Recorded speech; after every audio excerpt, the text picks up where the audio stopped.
pouco mais de um ano, a nossa paróquia vem realizando um projeto chamado Projeto das Células, que muitos conhecem, aqui na cidade de São José dos Campos, cujo expoente é a Paróquia do Espírito Santo.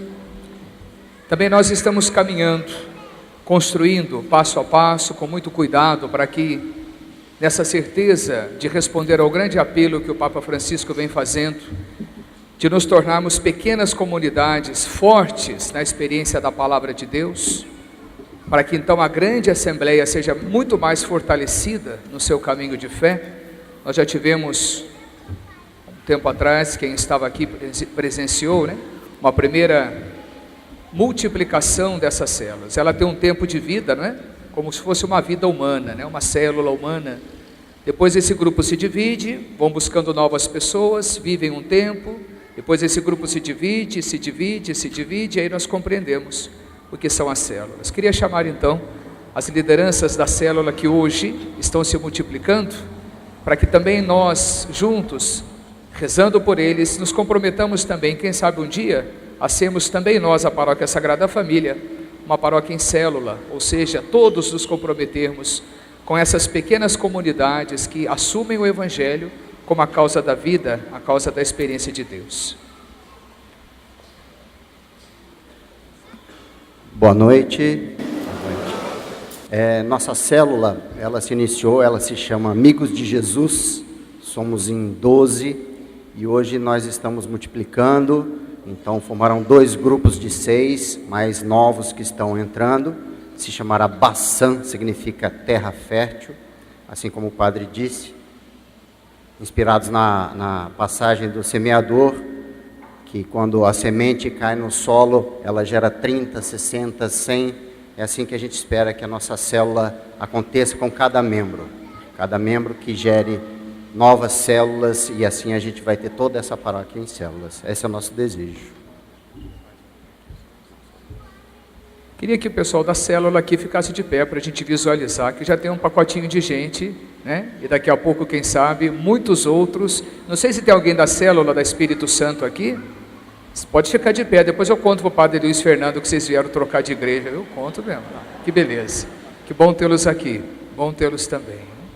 Nesse gesto que vocês vão acender a vela também, nós queremos pedir a presença do Espírito Santo, a sua unção e a sua ação no coração de vocês e daqueles aos quais vocês irão atingindo também com esse compromisso de oração.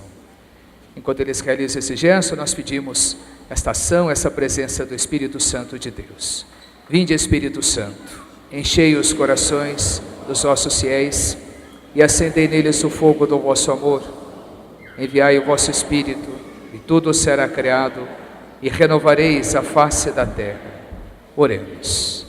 Ó Deus, que instruístes os corações dos vossos fiéis com a luz do Espírito Santo, fazei que apreciemos retamente todas as coisas, segundo o mesmo Espírito, e gozemos sempre da sua consolação, por Cristo Senhor nosso. Amém. E no gesto muito bonito da igreja, que acompanha a palavra de Deus, aqueles que eram chamados a assumir a missão do anúncio da palavra, eles também eram ungidos, se orava por eles. Essa oração é a oração que toca a vida daquele que vai em missão. Que a nossa oração, a oração da fidelidade e do amor de Deus, seja também nesse momento o pedido do Espírito Santo que os consagre, que os envie e que seja sempre a inspiração dos seus corações.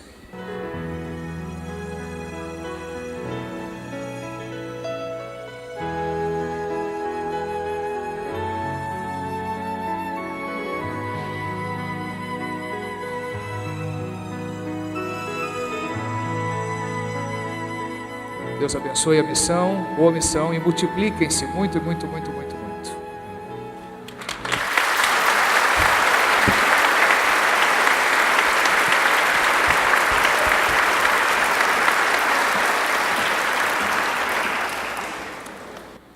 Nas missas que eu rezei neste final de semana, eu quis trazer em destaque esta passagem do livro do profeta Jeremias, que nos fala deste termo da aliança.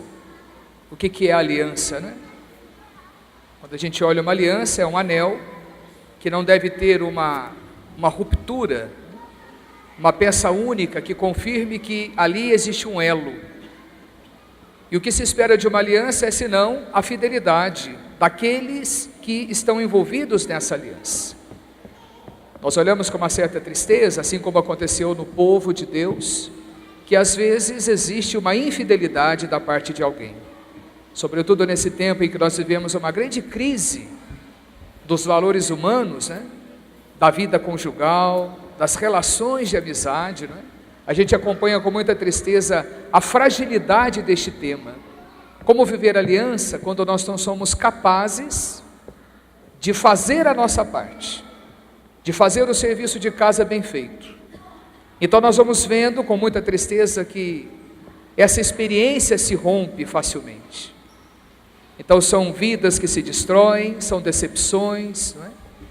Tenho associado tudo isso hoje a esse grande desafio que a própria sociedade propõe, quando ela, na sua dimensão laical, resolveu que ela não precisa ter uma religião, que ela não precisa ter Deus, que nós não precisamos disso. Isso é para quem quer, é um direito que ela tem, sem dúvida nenhuma.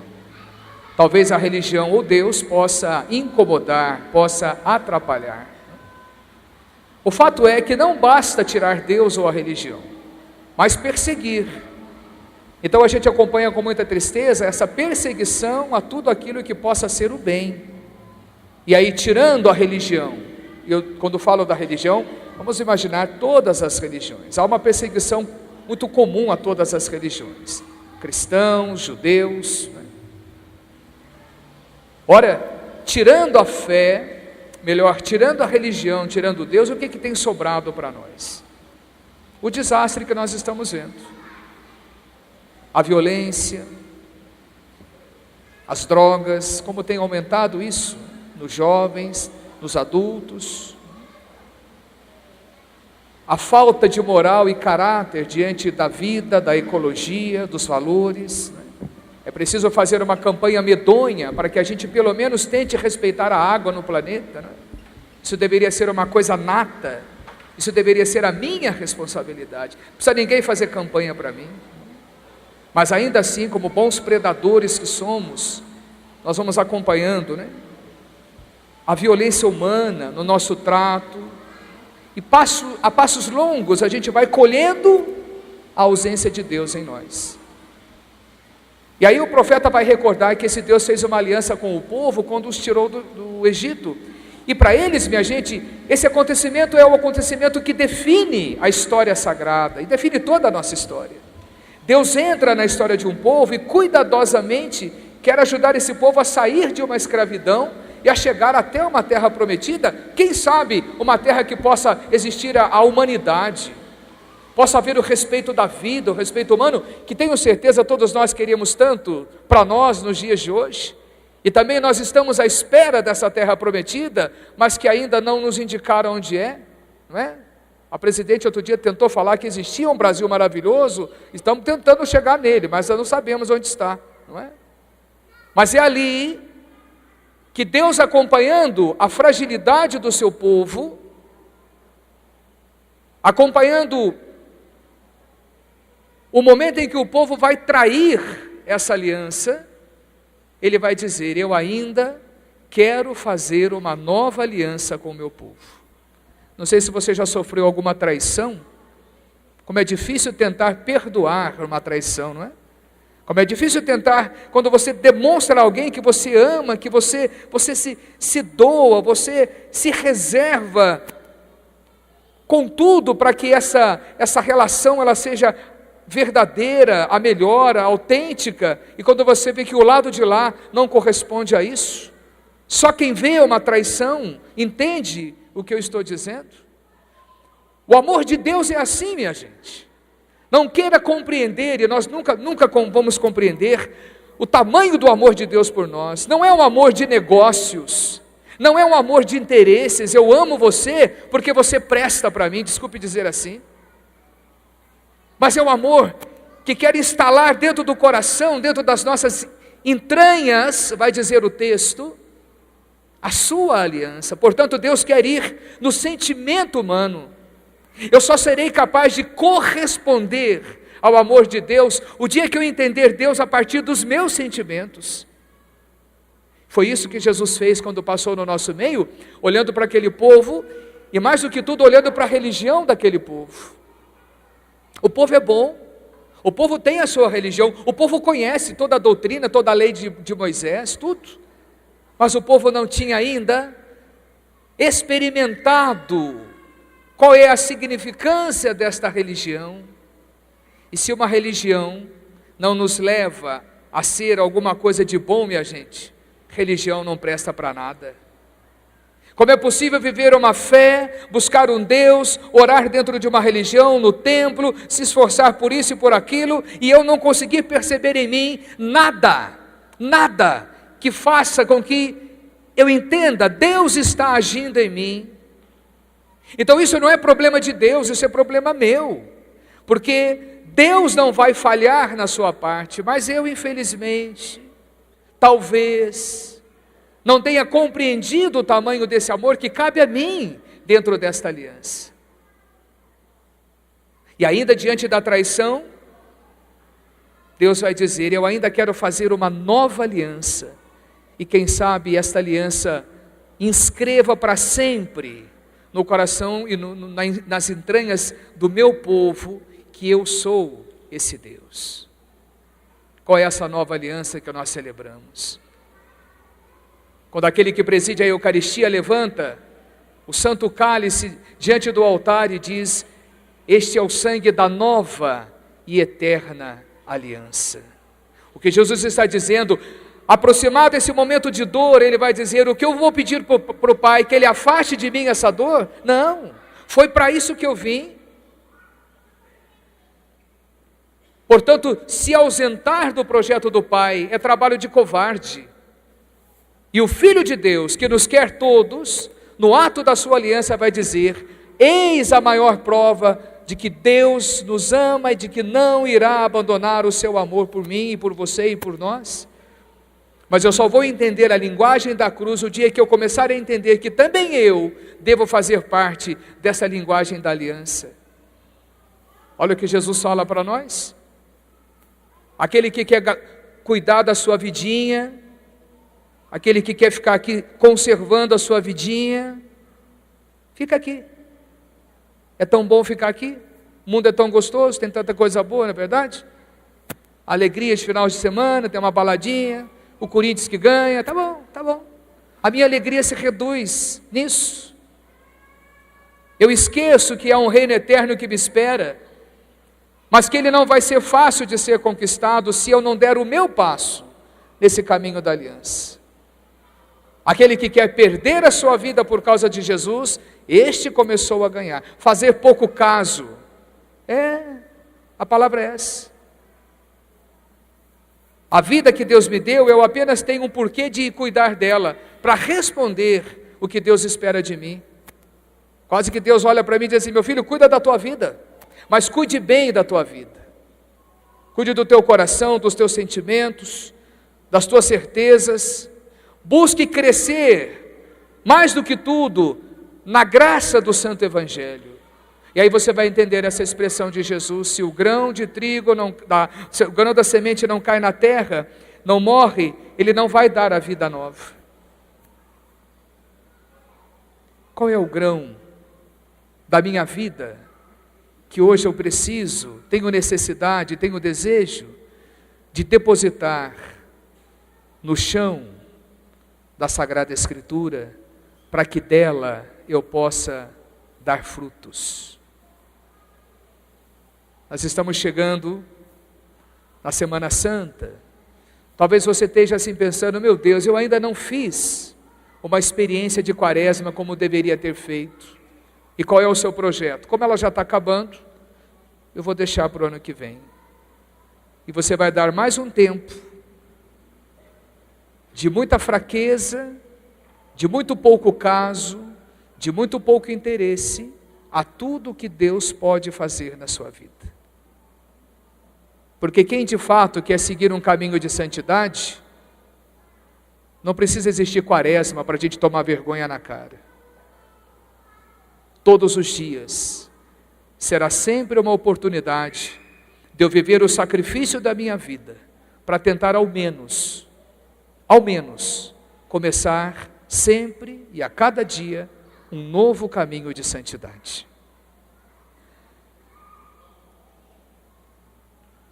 Se você tomou consciência daquilo que Deus acabou de dizer para nós, Deus está pedindo licença. Eu quero inscrever no seu coração, nas suas entranhas, a minha aliança. Eu quero ser o Deus da tua vida.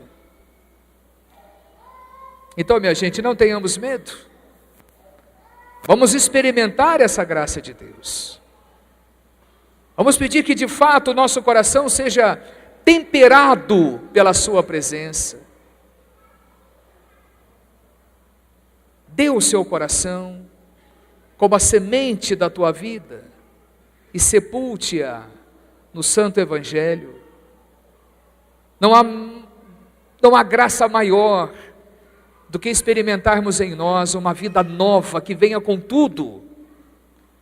Que de fato a ressurreição do Cristo que nós estamos fazendo memória, porque Ele já é ressuscitado, seja a minha ressurreição. Eu sim preciso de ressurreição, e tenho certeza que você também, que todos nós que aqui estamos, não importam as nossas condições, todos nós precisamos de fato de uma ressurreição a cada dia.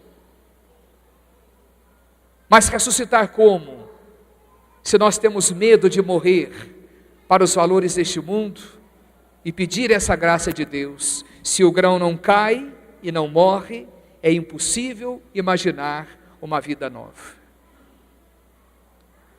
Quando você estiver sofrendo por Deus, você vai entender o que Jesus falou hoje no Evangelho. O sofrer por Deus é um sofrer diferente do nosso sofrimento humano. É você muitas vezes não ver a correspondência do seu sacrifício, da sua luta, do seu esforço. E onde é que vem a voz do encardido? Para quê? Para que ficar sofrendo? Para que ir amar? Você faz tudo pelos outros, morre, e os outros só... Não é assim? Essa é a voz da humanidade. Essa humanidade tão segregada, tão ferida, tão sem valores e sem condições de poder dar amor. Coitadinha, é de dar dó. Então nós precisamos nutrir em nós essa graça. Precisamos ser homens de misericórdia, pessoas do amor, mas um amor sólido, não interesseiro, não egoísta, não vaidoso. Um amor sólido. Minha gente, nós vamos começar aqui uma semana a entrada na Jerusalém. Queremos viver com Jesus essa entrada, esse ramos que nos diz, bendito que vem em nome do Senhor. Mas eu quero estar ali caminhando com Ele, para que a Jerusalém que espera o santo sacrifício encontre em mim também o desejo de, quem sabe, dar um passo a mais nessa graça da minha santidade. Então dê o seu coração como a semente que pode ser hoje sepultada no altar de Deus, e deixe que o próprio Senhor, o agricultor por excelência, cuide, e de você, com a nova Páscoa, Deus pode fazer maravilhas na sua vida, e na sua vida, e na sua casa, e na sua família, e nos seus negócios, porque você já está contemplando a experiência do reino de Deus. Se não, nós continuaremos aqui, nesse vale de lágrimas, tristinho, descoordenado, abandonado, o que nós estamos vendo com muita tristeza, né? Por tudo aquilo que infelizmente é a vida humana. Se o grão não cai e não morre, ele não pode ser mais nada. Aquele que quer me seguir, renuncie-se, e nas renúncias da vida, vá assumindo aquilo que é próprio do reino de Deus. Seja louvado nosso Senhor Jesus Cristo.